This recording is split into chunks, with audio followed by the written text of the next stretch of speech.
আসসালামু আলাইকুম। এলটিভি 24 রাতের সংবাদে আপনাদেরকে স্বাগত জানাচ্ছি। আমি রমজান আলী। ফরিদপুরে বিএনপির দুই পক্ষের সংঘর্ষ, ভাঙচুর, অগ্নিসংযোগ। দর্শক শুনছিলেন সংবাদ শিরোনাম, এবারে জানিয়ে দিব বিস্তারিত। ফরিদপুরের বোয়ালমারীতে বিপ্লব ও সংহতি দিবস উদযাপনকে কেন্দ্র করে আজ শুক্রবার বিকেলে বিএনপির দুই পক্ষের মধ্যে সংঘর্ষের ঘটনা ঘটেছে।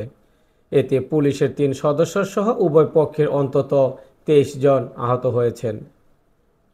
সংঘর্ষের সময় বিএনপির এক পক্ষের একটি কার্যালয়ে হামলা ও ভাঙচুর চালানো হয়। আগুন দেওয়া হয় অন্তত 10টি মোটরসাইকেলে। এছাড়া আশপাশের কয়েকটি দোকানে ব্যাপক ভাঙচুর করা হয়। দলীয় সূত্রে জানা গেছে, কৃষক দলের কেন্দ্রীয় সহসভাপতি খন্দকার নাসিরুল ইসলাম ও বোয়ালমারী উপজেলা বিএনপির সাবেক যুগ্ম সম্পাদক শামসুদ্দিন মিয়ার নেতৃত্বে বোয়ালমারী উপজেলা বিএনপি দুই ভাগে বিভক্ত। দুই নেতাই আসন্ন জাতীয় সংসদ নির্বাচনে বোয়ালমারী, আলফাডাঙ্গা ও মধুখালী নিয়ে গঠিত ফরিদপুর এক আসনে দলীয় মনোনয়ন প্রত্যাশী।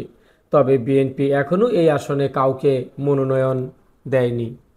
স্থানীয় সূত্র জানায়, এ সময় বোয়ালমারী উপজেলা নির্বাহী কর্মকর্তা তানভীর হাসান চৌধুরী, সহকারী কমিশনার মোহাম্মদ শিব্বির আহমেদ ও থানার ভারপ্রাপ্ত কর্মকর্তা ওসি মাহমুদুল হাসান দুই পক্ষকে থামানোর চেষ্টা করেন। কিন্তু নাসিরুলের সমর্থকদের হামলার এক পর্যায়ে তারা ঘটনাস্থল ত্যাগ করেন। এরপর নাসিরুলের সমর্থকরা হারুন শপিং কমপ্লেক্সের সামনে থাকা কয়েকটি মোটরসাইকেলে আগুন ধরিয়ে দেয়। তারা ওই ভবনের নিচতলায় শামসুদ্দিন মিয়ার কার্যালয়ে ঢুকে ভাঙচুর ও লুটপাট করেন। এছাড়া আশপাশের বিভিন্ন দোকানে ভাঙচুর চালান।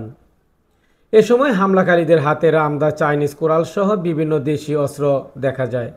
দর্শক শুনছিলেন রাতের সংবাদ। সকালের সংবাদ শোনার আমন্ত্রণ জানিয়ে বিদায় নিচ্ছি। আল্লাহ হাফেজ।